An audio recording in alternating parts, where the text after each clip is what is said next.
Parce qu'on a 1 heure. Alors bonjour à toutes et à tous. Je suis ravie de vous retrouver dans ce lieu aujourd'hui pour penser la question de l'adolescence contemporaine. Alors je suis Claire-Anne Sevrin et je coordonne le programme de YAPACA. YAPACA, c'est un programme de prévention de la maltraitance des enfants qui se situe au cœur du ministère de la Fédération Wallonie-Bruxelles. Et ça veut dire qu'on y travaille de manière transversale avec toutes les matières de la Fédération Wallonie-Bruxelles. Donc aussi bien l'enseignement que l'aide à la jeunesse, la culture pour tout le secteur jeunesse, le sport, les maisons de justice et l'ONE également. Alors, dans ce programme, vous retrouvez toute une série d'outils qui sont disponibles sur le site yapaka.be. Dans ces outils, je nommerai particulièrement ceux adressés aux parents des ados. Il y a un livre qui s'appelle Manuel de survie pour parents d'ados qui pètent les plombs. Je vous laisse deviner ou interpréter qui pète les plombs, ça vous appartient. Et un livre adressé aux adolescents qui s'appelle Une histoire comme plein d'autres, sauf que c'est la mienne.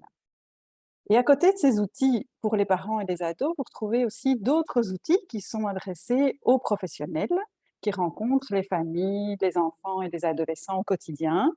Euh, Ce webinaire en fait partie, mais vous retrouverez aussi des petits livres de la collection Temps d'arrêt, des modules de formation en ligne, des textes plus courts, mais aussi des, des petites capsules vidéo. Vous en trouverez d'ailleurs, on a interrogé Michel Benaïm sur la question de l'adolescence. Alors, le lieu dans lequel on se retrouve aujourd'hui, même s'il nous est de plus en plus familier, il offre toujours des surprises et il comporte ses contraintes et ses particularités.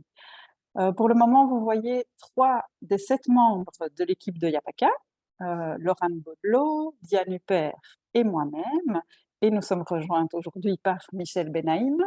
Et pendant le webinaire, vous ne verrez plus que Michel et moi, mais sachez que mes 2 collègues restent bien présentes derrière leurs écrans.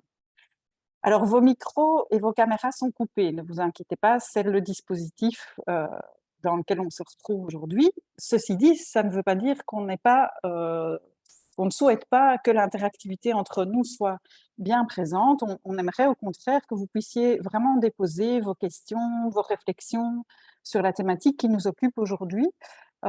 Et pour ce faire, je vous invite à les écrire et les envoyer par le petit onglet qui se situe dans le bas de l'écran, qui se nomme questions et réponses. Et moi, j'y serai attentive et j'en ferai la voix auprès de Michel Benaïm tout au long de la discussion qu'on va avoir aujourd'hui. Alors, si vous avez des soucis techniques, malheureusement, on ne sait pas vous aider.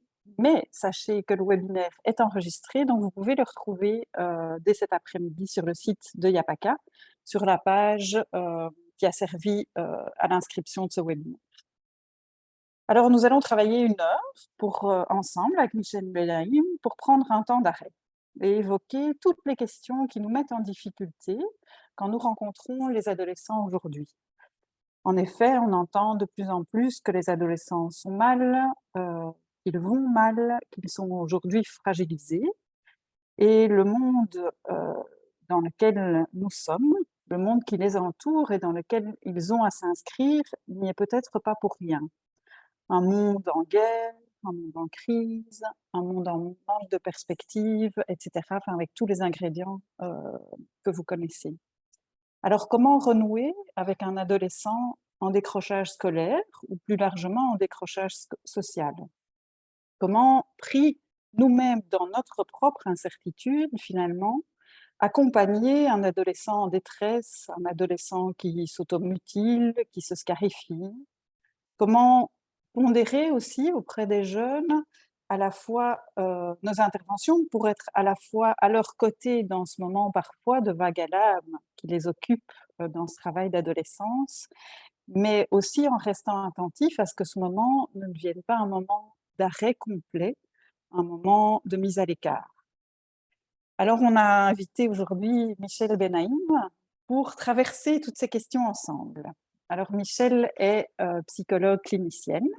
Elle reçoit en consultation dans plusieurs lieux de vie et de soins des adolescents à Marseille. Elle est professeure de psychopathologie clinique à l'université d'Aix-Marseille Elle dirige l'axe de recherche sur l'adolescence dans le laboratoire de psychopathologie clinique, langage et subjectivité. Et elle est l'auteure de nombreux articles et j'épinglerai un livre paru chez RS, Les passions vides, chutes et dérives adolescentes contemporaines. Alors Michel, je propose que nous commencions par une question finalement très très large, mais qui pourrait peut-être faire culture commune entre nous. Finalement, l'adolescence, qu'est-ce que c'est? On parle de processus, on parle de passage, de remaniement, mais finalement, qu'est-ce que tout ça recouvre? Ok, bonjour à tous et merci à l'équipe de Yapaka pour cette invitation à partager ce moment avec vous. Donc, je vais effectivement essayer de vous donner quelques pistes comme ça sur lesquelles on peut réfléchir ensemble, mais surtout n'hésitez pas à poser des questions et à m'interrompre pendant que j'évoque tout ça, hein, il n'y a pas de problème. Si c'est interactif, c'est beaucoup mieux, beaucoup plus intéressant. N'hésitez surtout pas à m'interrompre, hein. D'accord. Ce que c'est que l'adolescence, effectivement, c'est intéressant de commencer comme ça pour essayer de faire un petit rappel et savoir un petit peu sur quelle base on part déjà avec l'adolescence dite ordinaire, on va dire, et ce qui nous permettra de comprendre peut-être un peu mieux ce qui défaille, hein, aujourd'hui et ce qui est un peu chaotique, hein, pour certains des jeunes que nous recevons. Alors, je commencerai par une citation de Freud, hein, parce que ça me paraît quand même très actuel. Freud, qui ne s'est pas beaucoup intéressé à l'adolescence, néanmoins, dans les 3 essais sur la théorie sexuelle, il a fait un tout petit chapitre qui s'appelle la puberté.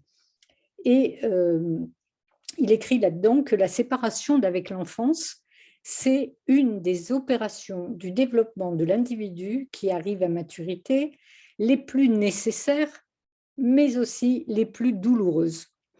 Donc, on pourrait s'arrêter ne serait-ce que sur ce terme de douleur et se demander, ils ont mal où les adolescents et à quoi, hein? Alors, on pourrait supposer qu'à l'origine de cette douleur se situe, par exemple, le constat brutal quand même que la puberté est en train de mettre un terme définitif à la toute-puissance infantile. La puberté, c'est ça. Et c'est brutal parce que ça ne prévient pas. Il n'y a pas une espèce de progression. Bon, non, tout à coup, les garçons n'ont plus la même voix, les filles ont les seins qui ont poussé, etc., etc. Donc, Donc de ça ce en passe par le corps. ça en passe par le corps. Je vais en dire un petit peu quelque chose, évidemment, parce que c'est quand même pas rien. C'est pas, c'est un des seuls moments quand même, hein, où il y a quelque chose comme ça qui se métamorphose, hein, du côté du corps.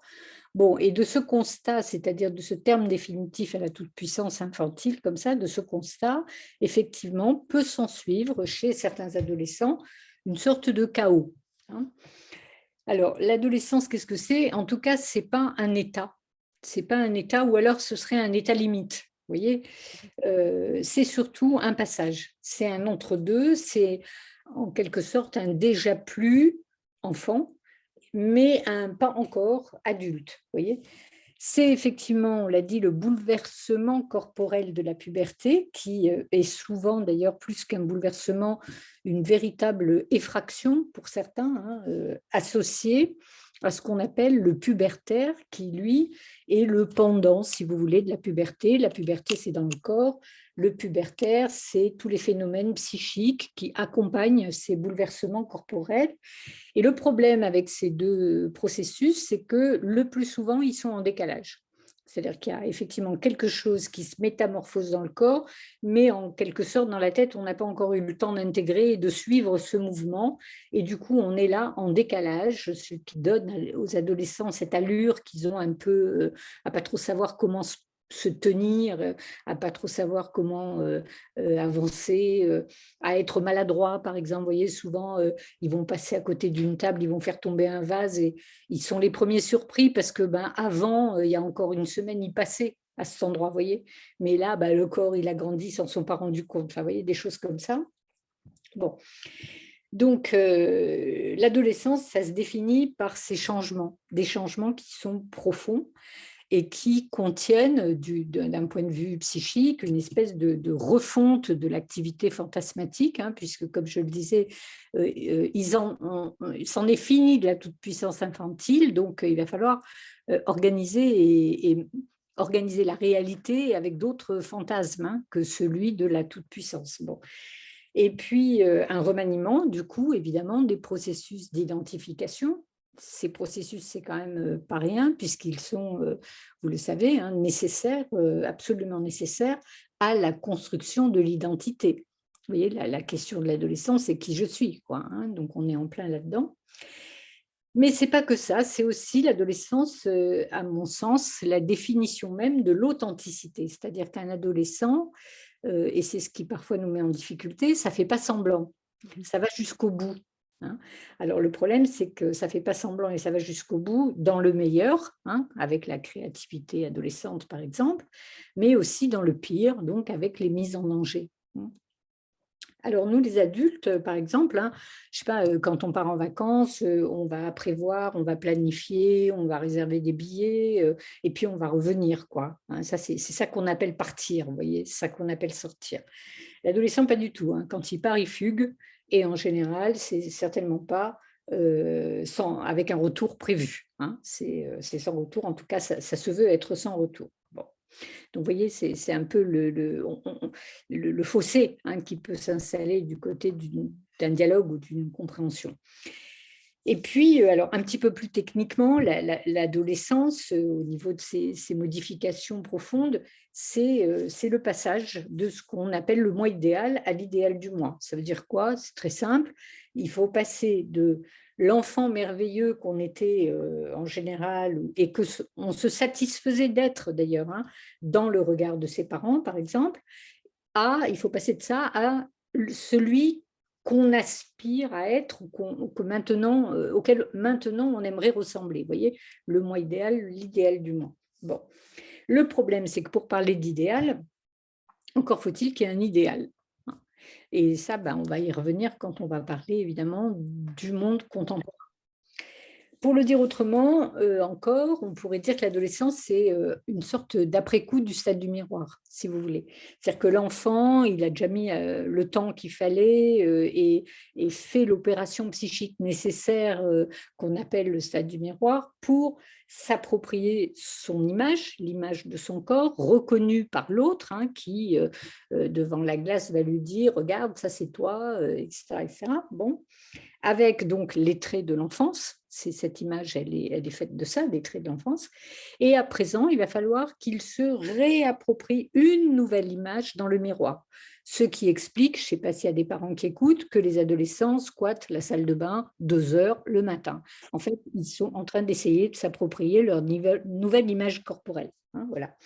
Donc, c'est quand même celle d'un corps transformé, cette nouvelle image.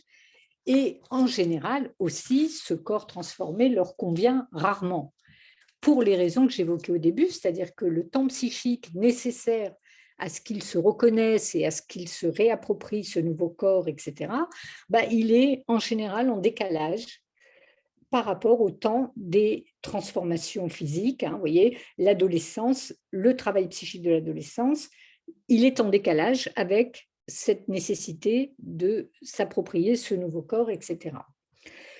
Par ailleurs, ce qu'on pourrait dire aussi, c'est qu'on a rarement, hein, ça dans la clinique, malheureusement, on entend par exemple des parents qui vont arriver et nous dire: «On ne comprend pas ce qu'il a, tout allait bien, et là, du jour au lendemain, on ne le reconnaît plus, il fait la gueule, il est dans sa chambre, il ne veut plus sortir, il ne veut pas aller à l'école», enfin bon, et cetera, et cetera. En fait, ça ne se passe pas comme ça. Il n'y a pas tout va bien et tout à coup, on est lundi, tout va bien, mardi, ça va pas bien. Ça ne marche pas comme ça.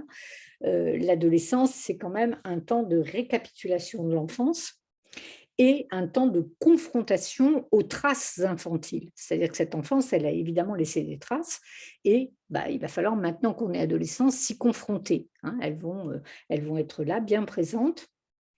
Et c'est aussi un temps de renoncement, un temps de deuil, hein. C'est-à-dire qu'il va falloir renoncer, à un certain nombre de choses du côté de cette enfance. C'est un temps où doit s'élaborer quelque chose de tout à fait fondamental à l'adolescence, qui est une opération psychique nécessaire, douloureuse, je pense que c'est de ça dont parlait Freud, hein, la douleur, et qu'on appelle la séparation. Voilà.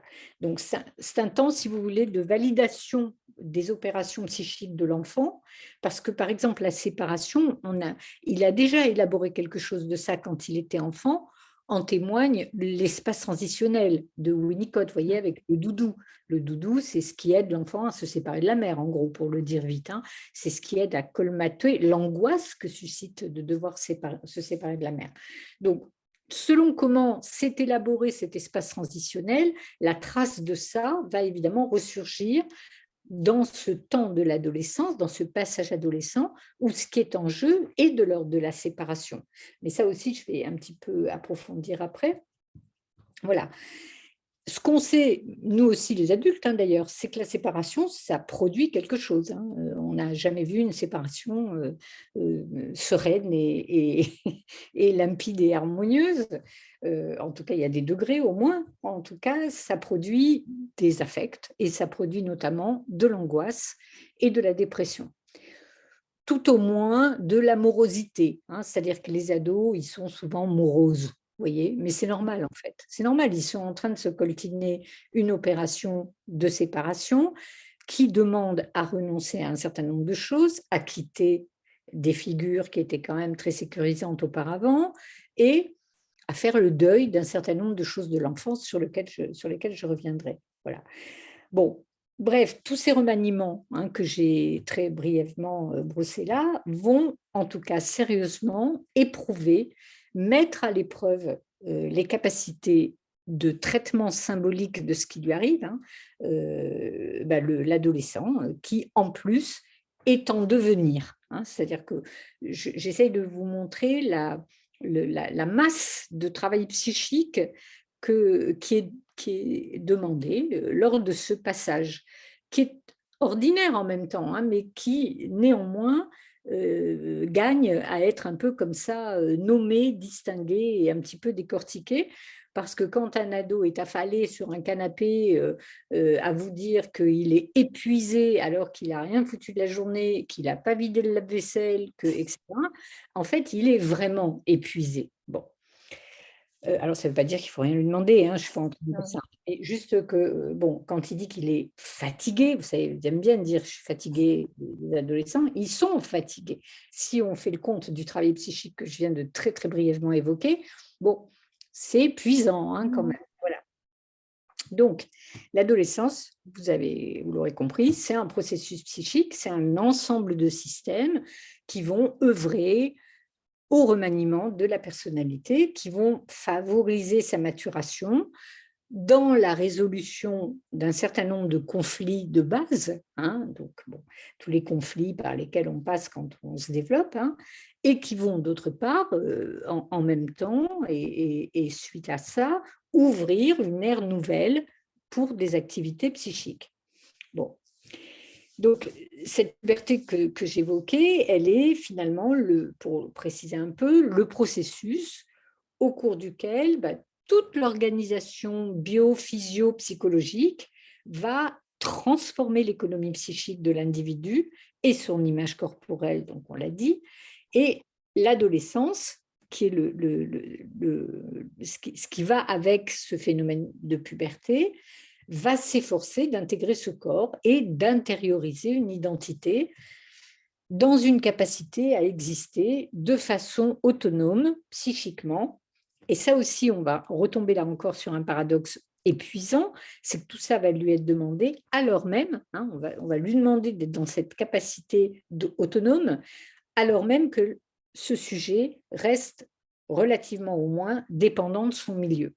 C'est pour ça que je disais, c'est déjà plus l'enfance, mais ce n'est pas encore l'âge adulte. Du coup, voilà, ce n'est pas quelqu'un d'indépendant.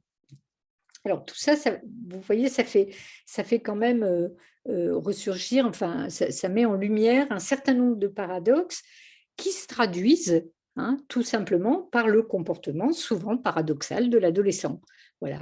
tous les gens qui ont affaire à des adolescents sont très souvent désemparés, un peu stupéfaits, un peu les bras nous en tombent, c'est-à-dire que pendant 10 minutes, il va nous mettre à distance tant qu'il peut, en nous traitant de tout, voire en cassant quelque chose.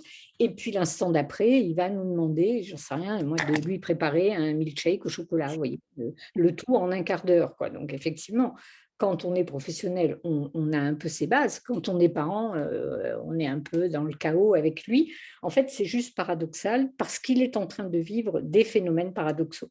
Vous voyez? Voilà. Mais on Donc, peut lui renvoyer ces paradoxes. mais bien sûr, mais je Mm. pense que de toute façon, ce qu'on verra à la fin, puisque la question, c'était aussi, hein, que vous me posiez, c'était aussi comment on fait avec tout ça. Mhm. Bon, surtout aujourd'hui où ils vont quand même particulièrement mal. Eh bien, une des dimensions la plus importante, hein, qui va consister à savoir comment on accompagne ces mouvements paradoxaux, c'est évidemment la parole, hein. C'est-à-dire Mhm. qu'on peut parler, on peut discuter, on peut, je le reprendrai tout à l'heure, mais moi j'aime bien dire qu'on peut philosopher avec les Mhm. adolescents. Vous Mhm. voyez, on peut, y compris en psychothérapie, hein, il n'est pas question d'être dans des psychothérapies classique, avec le silence, machin, pas du tout. On parle, hein, on parle avec les ados, on discute, on prend n'importe quel sujet qui les préoccupe, même si à nos yeux, il est dérisoire, secondaire, que le parent nous l'a envoyé parce qu'il s'est mis en danger, machin, et que lui, il arrive en nous disant que sa copine, elle n'a pas voulu lui prêter sa gomme. Vous voyez, ben, on va parler de ça. Vous voyez, Mhm. voilà. Bon, c'est de cet ordre, hein, les entretiens avec les ados quand même, hein. Voilà. Alors, il y a des opérations adolescentes qui sont importantes, qu'il faut qu'on ait aussi en tête, qui ne sont pas seulement des caprices, hein, comme souvent on peut se les représenter, mais qui sont bien le reflet d'opérations psychiques nécessaires pour grandir. Adolescence, ça vient de adolescere en latin, qui veut dire grandir, hein, tout simplement, hein, qui veut dire croître, vous voyez. Donc, bon. Alors, s'ils sont en train de grandir, peut-être que le rôle de l'adulte, là, est de les aider à grandir parce qu'il y a toujours un peu des achoppements au minima, à minima, hein, et puis parfois, quand ça verse dans la pathologie, etc., des choses un peu plus lourdes. Alors, il y a une des opérations qui est importante, qui est sortir. Les ados, ça veut sortir, hein. Donc, là encore, hein, s'il y a des parents dans la salle webinaire, un ado, c'est toujours en train de vouloir sortir, hein. Voilà, on a toujours quelque chose à faire dehors, et cetera, voilà. Bon, OK, donc c'est une opération. Sortir, c'est une opération. On va juste essayer de voir de quoi elle relève, cette opération. Bon, l'adolescent, il est en contact avec l'autre, hein. De toute façon, comme nous tous, il n'y a Mhm. pas de sujet sans autre, hein. Si vous n'êtes pas là, je vais me taire, en fait, hein, Mhm. et si, voilà, et si je ne suis pas là, vous allez fermer vos caméras. Enfin, je veux dire, il n'y a pas de sujet, c'est sans autre. Bon. Donc, si jusque-là, l'autre pour le sujet, c'était dans un tout premier temps ce qu'on pourrait appeler un autre maternel. Le bébé, c'est à ça qu'il a affaire. Il a affaire à un autre maternel. Bon, je vais être un peu rapide, hein, sur tous ces concepts, hein. Et puis, plus il va grandir, plus il va avoir affaire à quelque chose qu'on pourrait appeler un autre parental. Dans parents, j'englobe les tatas de la crèche, la nounou, etc., Mhm. hein. Enfin, quelque chose qui dépasse la simple diade, on pourrait dire, mère-enfant, quoi, hein. Voilà. Alors, l'autre de l'adolescence, c'est plus l'autre maternel et c'est plus l'autre parental. Ça, c'est clair, c'est ce qu'on pourrait appeler, là aussi, on va y englober beaucoup de choses, l'autre social. Autrement dit, ce qui est dehors. Dehors, ça veut dire, quand il dit qu'il veut sortir, en fait, ce qu'il veut, c'est aller en dehors de la famille. C'est-à-dire qu'il veut sortir de la famille, à l'extérieur de la famille.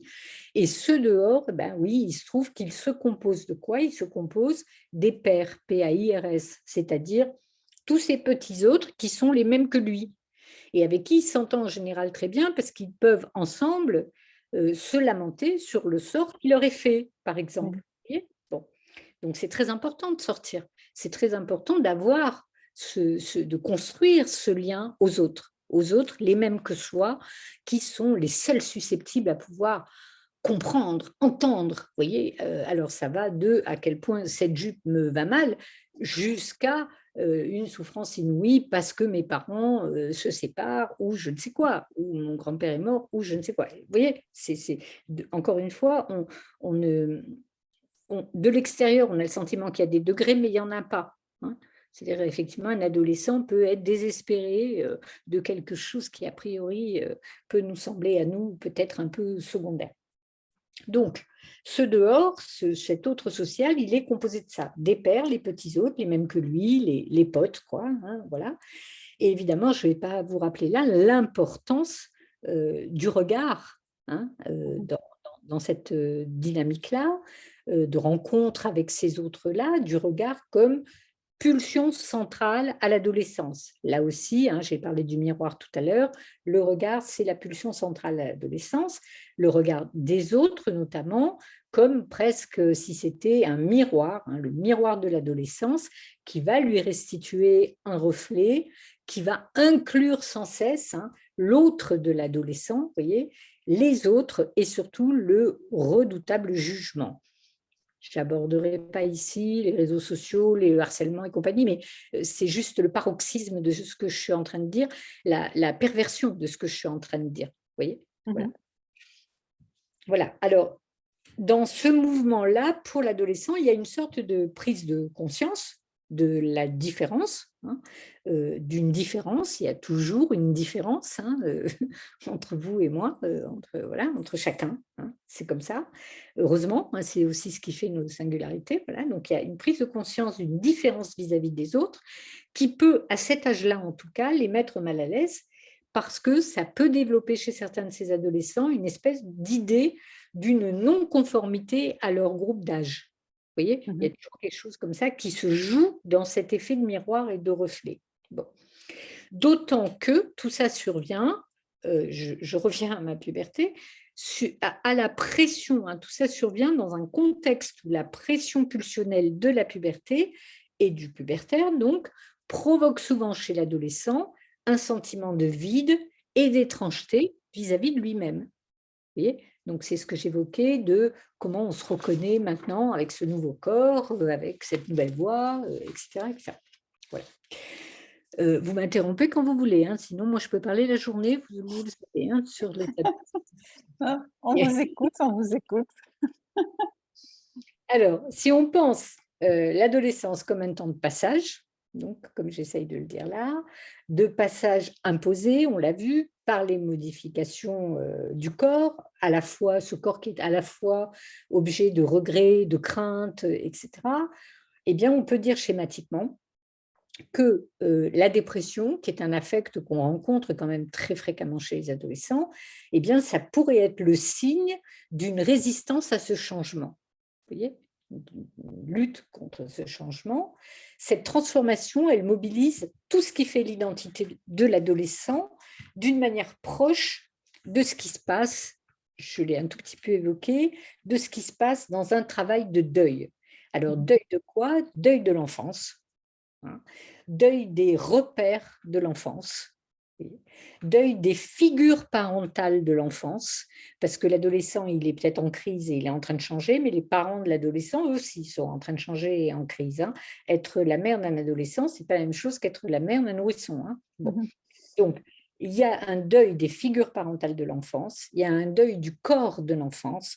Bref, ça explique quand même cette succession de deuil, de renoncement, de perte, etc. Ça explique le fond de tristesse qui survient si l'adolescent tente de résister à un tel changement.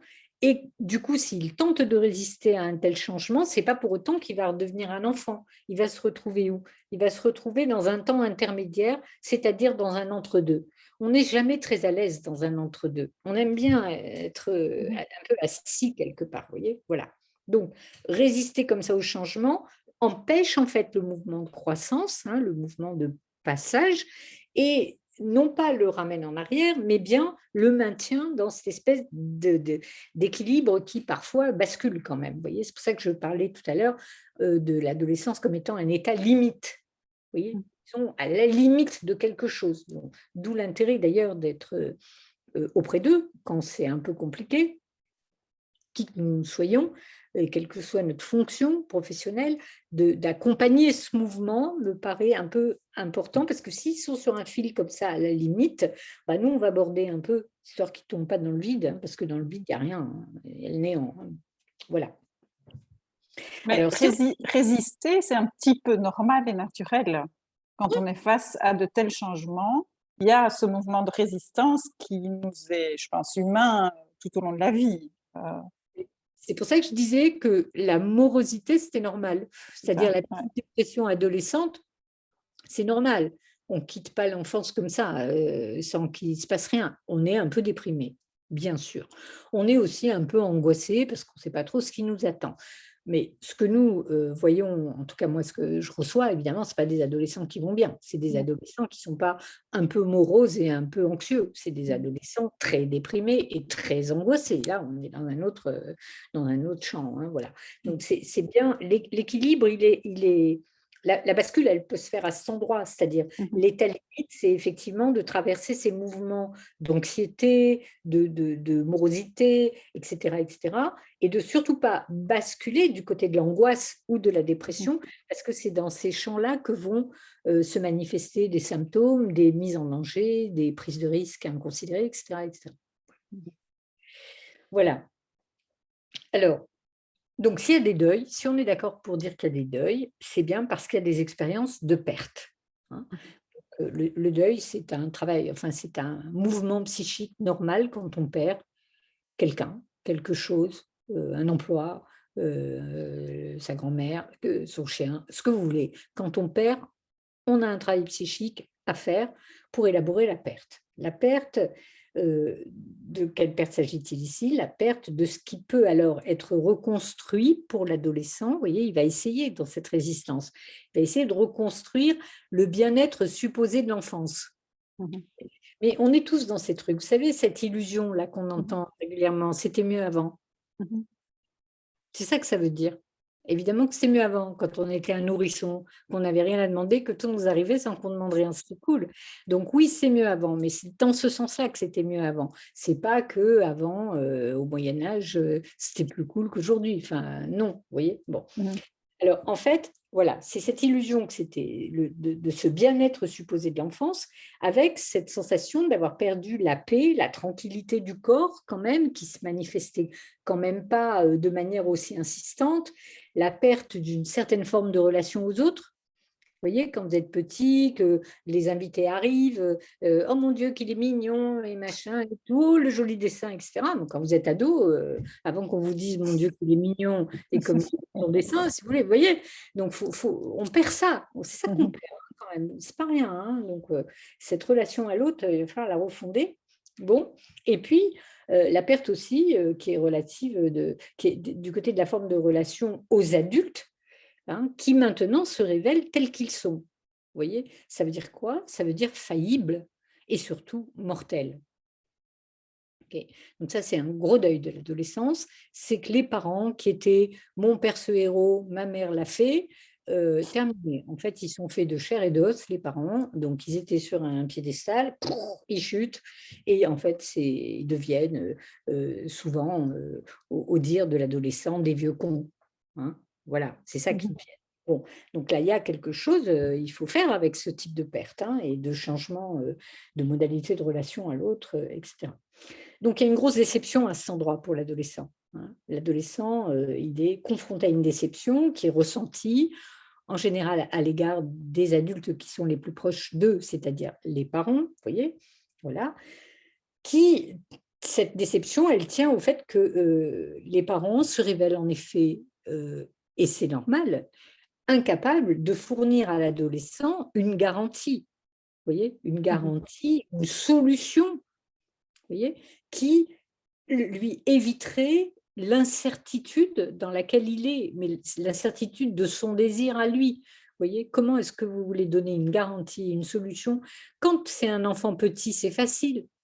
L'enfant va poser une question qui relève de son désir d'enfant. On va lui apporter une réponse et il va s'en satisfaire. Et comme elle vient en plus plutôt d'une position parentale, maternelle, paternelle, ce que vous voulez, bienveillante, ça marche. voyez, à l'adolescence, ça ne marche plus. Pourquoi? Parce que le désir de l'adolescent, il est complexe, on vient de le voir. Mmh.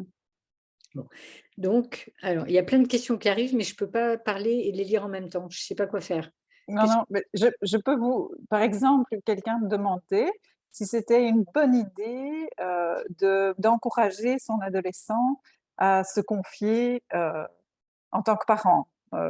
On est les plus mal placés, on est les plus mal placés. Je suis en train de vous expliquer que ce qu'ils veulent, c'est se séparer de nous, c'est-à-dire pour pouvoir se séparer de nous, parce que c'est une opération nécessaire pour grandir, il faut qu'ils aient des raisons de se séparer de nous. Quand vous êtes bien avec quelqu'un, vous n'avez pas envie de vous en séparer. Quand ce quelqu'un, vous le trouvez génial, que vous l'adorez, etc., vous avez tout qui vous passe par la tête, sauf l'idée de vous en séparer. D'accord? Pour vous en séparer, il faut que vous lui trouviez des raisons, vous voyez, bien particulières, négatives évidemment, qui vont conforter votre idée de devoir vous en séparer. Donc ces parents-là, on les met à distance. Amenez-les voir des gens pour parler. N'essayez même pas d'être à cette place. Vous Mmh. voyez, vous allez en prendre plein la tête pour rien. Voilà, vous allez prendre de l'agressivité. Au mieux, je lis là, enfant assez taiseux, etc. Au Mmh. mieux, le silence. Qu'est-ce que tu as? Rien. Ok, pourquoi tu ne sors pas de ta chambre? Laisse-moi, etc., etc. Rien, voilà.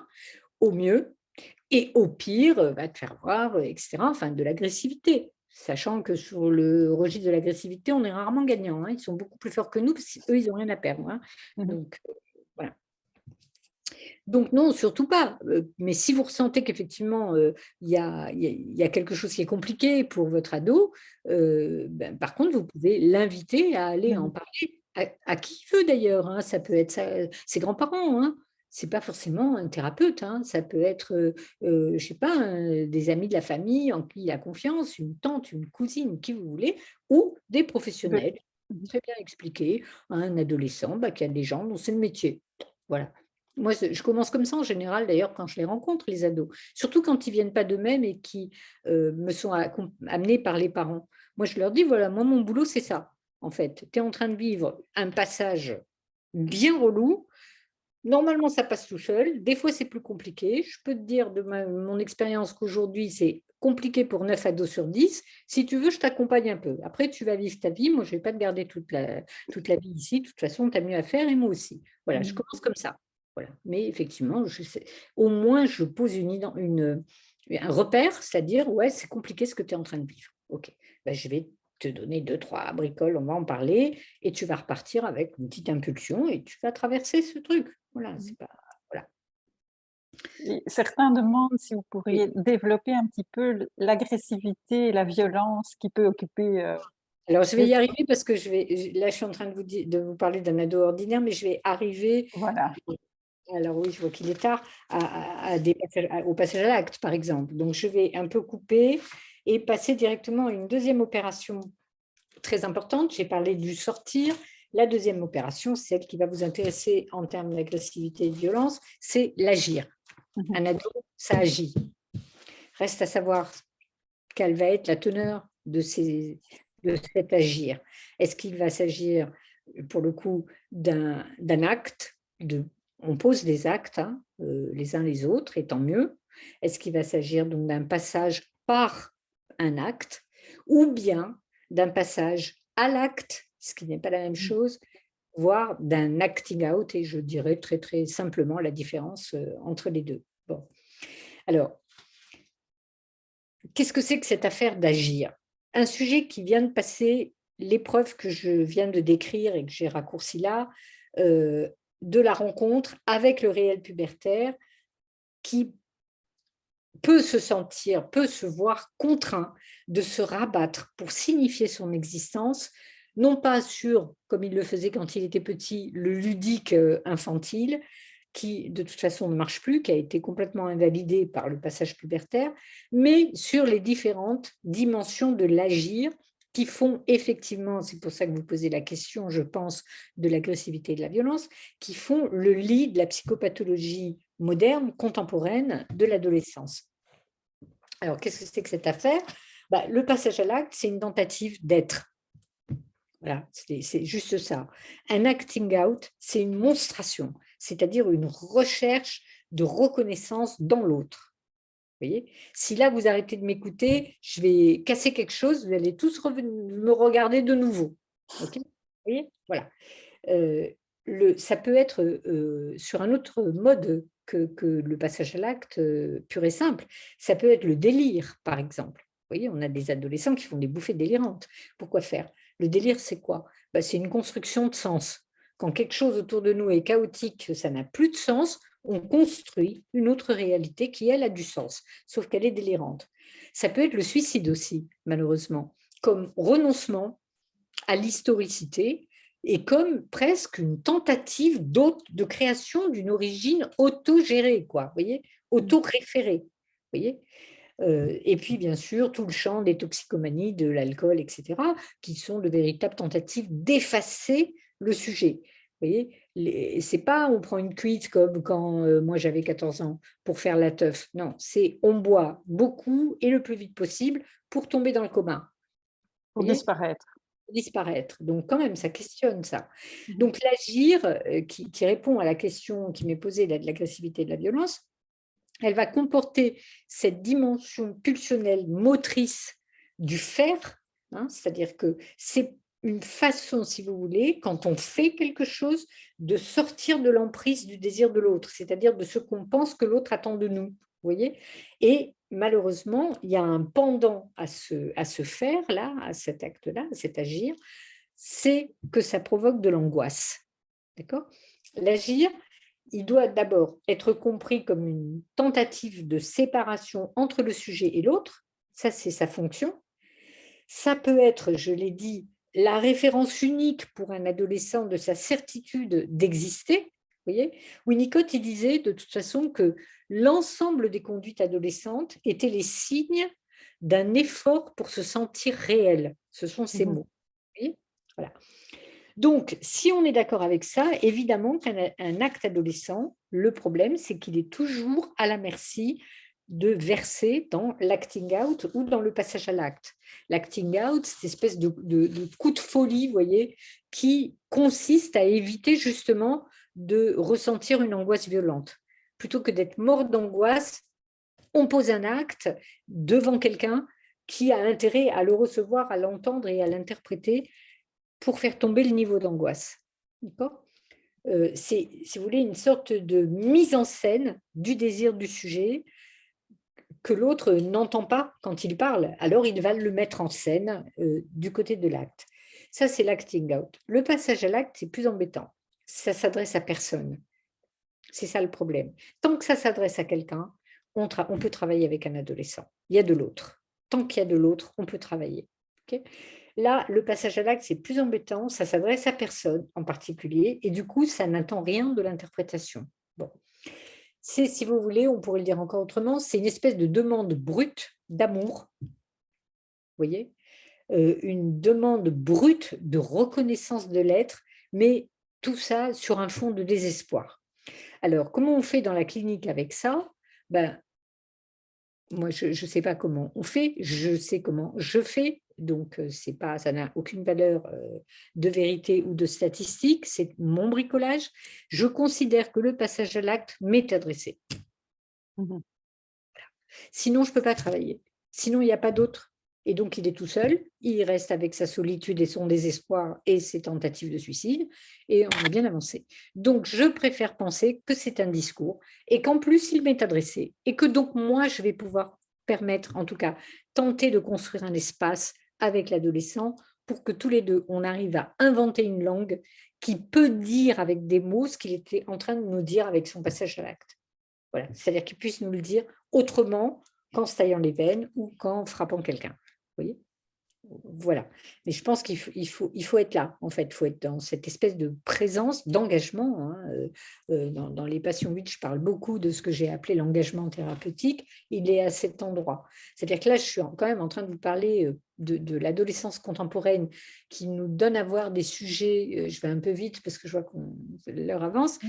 et je voudrais laisser de la place à des questions, mais des sujets quand même en proie à un vide, hein, à quelque chose du côté d'un désespoir, d'un inespoir, j'ai envie de dire, hein, plus que d'un désespoir d'ailleurs.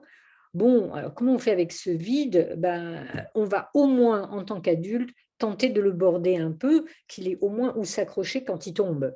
Vous voyez, s'il n'y a pas de bord, on n'a rien où s'accrocher et donc on tombe pour l'éternité, comme dirait le poète. Voilà.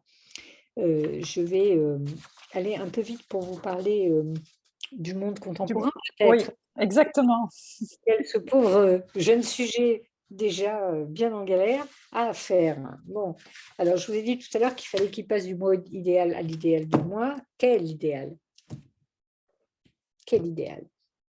Je sais pas. Je ne sais pas. Je pense en tout cas qu'aujourd'hui, dans le monde contemporain, ce à quoi se confronte l'adolescence, il y a beaucoup de vide en fait. Mhm. Un vide d'idéal, bah, je ne suis pas sûre que vous puissiez me contredire là-dessus. Un vide d'autre, un vide de la pensée, un vide du langage. D'accord? Alors, comment il va se construire cet adolescent dans un monde, une espèce de société où la génération qui était sécurisante auparavant, c'est-à-dire les parents, vous voyez, sont eux-mêmes déstabilisés par les changements sociaux, qui savent pas eux-mêmes à l'intérieur de ce qu'ils sont en train de vivre, comment proposer, comment répondre, comment proposer des modèles, vous voyez. Donc, on a tout une espèce d'enchevêtrement de ces conduites adolescentes à l'intérieur de ces situations qui vont générer des problèmes nouveaux, qui vont donner éventuellement à des problèmes qui ont toujours existé des expressions inédites, vous voyez, des façons d'être inédites, etc. Et tout ça va donner dans la société, me semble-t-il, une espèce de société démunie, qui semble complètement démunie face à certains de ces adolescents, et qui du coup, bah, la seule façon qu'elle a trouvé de résoudre cette question, c'est de les mettre sur le devant de la scène médiatique. Mhm. Ça a commencé en Belgique, mais quand nos ados ils vont pas bien et que la seule échappatoire qu'ils ont trouvé, c'est effectivement de poser des actes, moi je ne suis pas là pour qualifier ces actes, juste pour les repérer, et de leur donner des noms comme ça à ces groupes et de les montrer en boucle à la télé pour nous dire: «Regardez comme ces jeunes sont horribles, comme ils sont violents, comme ils cassent tout, mon Dieu, quel malheur». OK, bon, OK. En face de ça, on a quand même, des adolescents qui vont évidemment tenter de mettre à mal les institutions auxquelles ils ont affaire, et pour cause. Et pour cause, si ces institutions ne font pas leur boulot, bah, les adolescents, ils n'ont pas confiance. Mhm. Hein, voilà, donc si ça va parce que, si vous voulez, par exemple, quand ça va pas, dans une famille, bien sûr qu'il y a des problèmes dans les familles, hein, c'est normal, la famille, de toute façon, c'est pathogène, hein, voilà, donc il y a des problèmes. Heu, l'adolescent sort dehors, va s'expérimenter, va s'essayer comme, nouveau sujet, comme ça, à l'extérieur, dans le regard des autres, et aussi dans le regard des adultes, hein. C'est pas que les autres, hein. Il faut aussi qu'il y ait cette reconnaissance, vous voyez, des adultes, à son égard pour qu'il construise son identité et qu'il se sente réel, comme dirait Winnicott, qu'il sente qu'il existe. Bon. Donc, on pourrait attendre que l'institution dans laquelle l'adolescent passe le plus clair de son temps réponde à ça. Je parle évidemment de l'école. L'école. Mhm. Bon, alors, bah, moi, c'est pas ce que j'entends, en tout cas. Alors, je ne veux pas jeter la pierre à l'école, loin de là, et certainement pas aux enseignants, encore plus loin de là. Par contre, ce que j'entends de mes adolescents qui vont pas bien, c'est à quel point, parfois, ils sont au contraire non pas portés, contenus, valorisés, entendus, écoutés, accompagnés, mais écrasés et dévalorisés par rapport en fait à des mouvements qui sont les leurs, dans lesquels effectivement ils n'y arrivent pas parce qu'ils sont en train de chercher, quoi. Vous voyez? Et effectivement, à côté, bah, il y en a qui vont moins mal, parce que pas tous les adolescents sont dans cet état, il y en a qui vont bien. Donc ceux-là, bah, ils y arrivent. Et du coup, ceux qui se cherchent encore, qui n'y arrivent pas, qui ont du mal, etc., plutôt que là d'être à cet endroit extrêmement engagé aux côtés de l'adolescent, je ne sais pas comment c'est chez vous, mais ce que moi j'entends ici, c'est que c'est plutôt écrasé. Hein, il y a quand même une valorisation de l'élite, hein, et des grandes écoles, de ceci, de cela, etc., qui est quand même très compliqué. Comment Mhm. est-ce que, si on place la barre à cette hauteur-là, un adolescent qui est déjà en difficulté affectivement, peut-être familialement, peut-être au niveau de sa santé, peut-être au niveau de ce qui n'est pas encore bien en place dans sa tête, etc., peut-être au niveau de ce qui se passe pour lui avec les petits autres en question, les harcèlements, les machins, les moqueries et tout ce qu'on veut, les séparations, les bouderies, les chagrins d'amour, enfin tout ce que peut vivre un adolescent, bah, avec tout ça, si en face, du côté d'une figure un peu repérante normalement, la figure de l'adulte quand même, bah, il y a du vide, ça fait beaucoup de vide quand même. Mmh. Alors, en France où je travaille, valorisation de l'élite. Oui, absolument, on abandonne ceux qui ne suivent pas. Bah oui, oui, mais je ne dis pas des mensonges. Non, vous rencontrez les adolescents au quotidien. Il y a une autre, question qui est sans doute aussi intéressante et qui vient convoquer cette place, d'intervenant, éducateur, enseignant et cetera et qui voilà, quand un adolescent se confie, à quel moment est-ce qu'on s'autorise, est-ce qu'on rompt la confiance et qu'on en évoque quelque chose avec les parents? Sous-entendu, est-ce qu'on est aussi dans cette position de faire du lien avec les parents? Ou bien est-ce qu'on est du côté de l'ado? Voilà, quelle place on peut occuper? Alors, il y a plusieurs choses.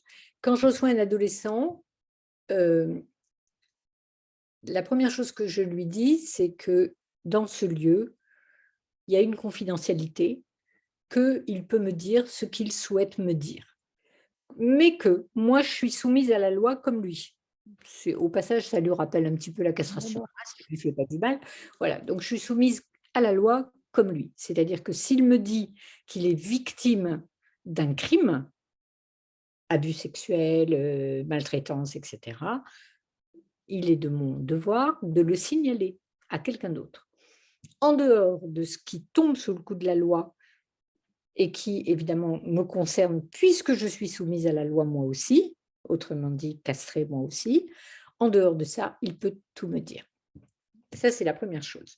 Donc ça, normalement, c'est honnête, si vous voulez. Donc ça Mmh. suffit à mettre en confiance.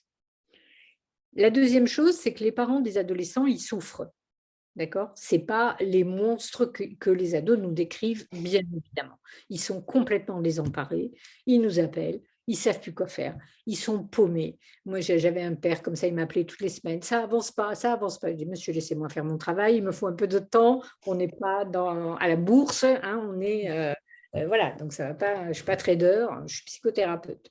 Bon, voilà, donc ceci dit, j'ai toujours pris ce père au téléphone, toujours. Ce mec, il souffre, je l'écoute. Bon. Est-ce que je vais les recevoir? Pas les recevoir. Si dans le premier entretien, l'ado arrive avec ses parents ou un de ses parents, et cetera, je demande à l'adolescent s'il est d'accord pour que son parent rentre. En général, ils sont d'accord au premier entretien. Donc je reçois tout ce beau monde. Pour la suite, selon ce que nous allons mettre en place avec l'adolescent devant son parent ou ses parents, si on décide tous les 2 qu'on va se revoir et qu'on va essayer de faire un petit bout de chemin ensemble et de discuter un petit peu de la vie, hein, voilà. Heu, je précise que si les parents, à un moment, ont envie de venir à leur tour parler, ce lieu leur sera toujours ouvert en présence de l'adolescent et avec l'accord de l'adolescent. Vous voyez? Donc ça peut se faire comme ils veulent. Si l'adolescent est d'accord, je peux recevoir, lors d'un entretien, les parents en sa présence. Il peut même s'en aller d'ailleurs, mais en tout cas, moi, je pose le cadre de la présence de l'adolescent. Si l'adolescent dit: «Non, mais là, je préférerais que vous parliez seul, sans moi» et cetera. OK, c'est lui qui décide, c'est pas moi. Mmh. Ça peut être en fin de séance, comme c'est souvent le cas avec les enfants, par exemple. Ça, c'est avec les petits ados, vous voyez, 13 ans. En fin de séance, le parent vient et je lui demande ce que lui a envie de me dire à ce moment-là, vous voyez? Mais, dans une confiance absolue où l'adolescent j'ai jamais vu un adolescent avoir peur à ce moment-là, au contraire, de ce que je pourrais dire, de ce qu'il m'a dit, vous Mmh. voyez? Il y a des cas de figure encore plus précis où les adolescents, il y a une petite en ce moment que je vois depuis un bon moment, qui voudrait dire plein de choses à son père et qui n'y arrive pas. Elle n'y arrive pas. Et j'ai senti l'autre fois que sa demande, elle était un peu: «Vous ne voulez pas le faire à ma place, quoi?» Et je lui dis: «Beh, tu veux qu'on invite ton père dans cet espace?» Elle me dit: «Oui, oui, oui, oui, oui». Je lui dis: «Est-ce que tu crois que tu vas arriver à lui dire ce que tu as besoin de lui dire ici?» Elle me dit: «Non, mais peut-être vous allez m'aider». Je dis: «C'est toi qui vas me dire ce que je peux dire ou pas. Moi, Mmh. tu sais bien que dans un premier temps, c'est toi qui vas me le dire. Alors, vous allez lui dire ça, ça et ça et ça». Mais ça, vous ne lui dites pas par contre, hein. Je dis: «OK». Moi, je note, d'accord, voilà. Donc tout se bricole, je veux dire, vous voyez? Tout se bon, donc les parents, bien sûr qu'on fait attention à eux, bien sûr. Ils souffrent. On peut Mmh. les rassurer aussi les parents, hein. Moi, il m'est arrivé de rassurer des parents en leur disant: «Écoutez, votre fils, il a rien du tout. Il fait sa bonne crise d'adolescence. Arrêtez d'être dans cet état-là parce qu'il veut plus descendre manger le vendredi soir avec vous et sa grand-mère. Laissez-le tranquille, lâchez l'affaire, ça va bien se passer». Voilà, il lâche l'affaire, du coup, le gamin se sent un peu libre de redescendre manger. Vous voyez, des choses ça, c'est des bricoles, hein. C'est vraiment les Mmh. bricoles, en un entretien, c'est fait.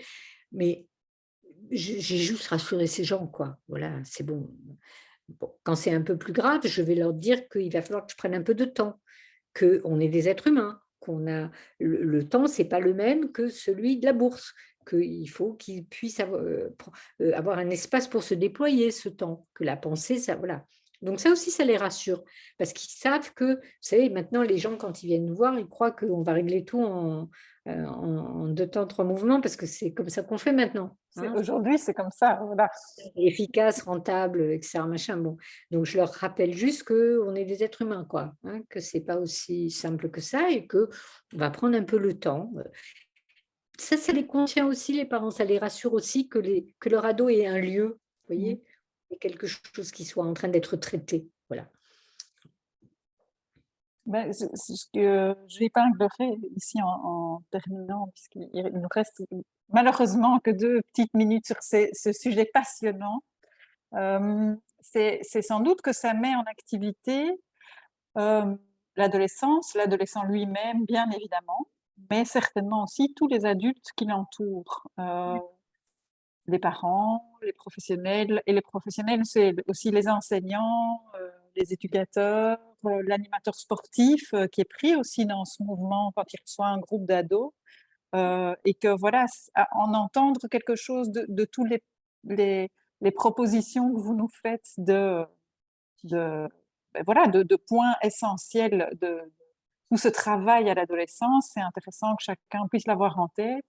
En vous écoutant, je me disais, c'est quand même aussi, toujours très intéressant de se dire tout ce qu'on a pu oublier de cette trace d'adolescence qui nous a pourtant aussi convoqués, certainement, et que peut-être on doit se laisser, retoucher de temps en temps, s'autoriser à se laisser, revisiter notre propre adolescence. Qu'est-ce qu'elle a convoqué? Qu'est-ce qu'on garde comme trace finalement d'elle aussi? Je pense que ça enfin voilà, les adolescents nous invitent à ce travail, hem et à lire, bah, voilà, à lire aussi le monde social dans lequel ils évoluent aujourd'hui et les difficultés que ça peut représenter. C'est qu'on doit certainement s'engager encore davantage à leur côté, heu, bah, pour travailler toutes ces questions de perspective, d'inscription, Mais sinon pour les professionnels, enfin auxquels a affaire l'adolescent dans sa vie, les profs, les travailleurs sociaux, enfin les psys et cetera,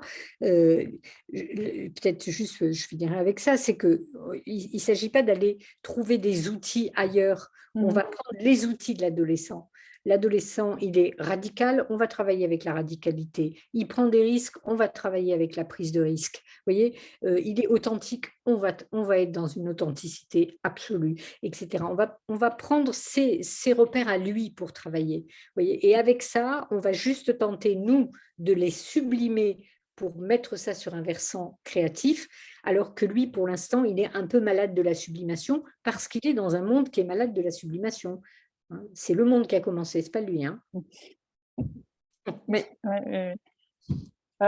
Un tout grand merci, pour voilà, Avec tout ce que vous nous avez, ouvert comme porte. Je vois qu'il y a encore tellement de choses qui sont déposées, dans donc voilà, on sent que ça bouillonne partout, et pour tout le monde. Peut-être dire aussi que, beh, qu'en tant que travailleur auprès des ados, on peut être, aussi mis à mal en difficulté et que les équipes sont quand même nécessaires et qu'il y a aussi sans doute quelque chose de la prise en charge de l'équipe elle-même qui reçoit l'ado, qui est très importante à soigner aussi et à prendre en compte, tout à et que ça doit moi sans doute, j'adore J'adore superviser les équipes qui travaillent avec des adolescents parce que bien sûr qu'elles sont aussi, en désarroi parfois, en souffrance et cetera et que vraiment travailler ensemble comme ça apaise énormément de choses, Mmh.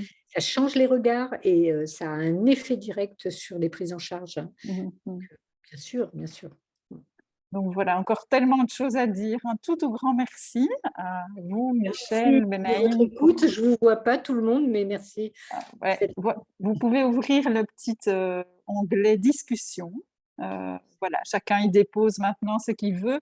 Nous, on va reprendre, hein, tout ce que vous avez, déposé ici.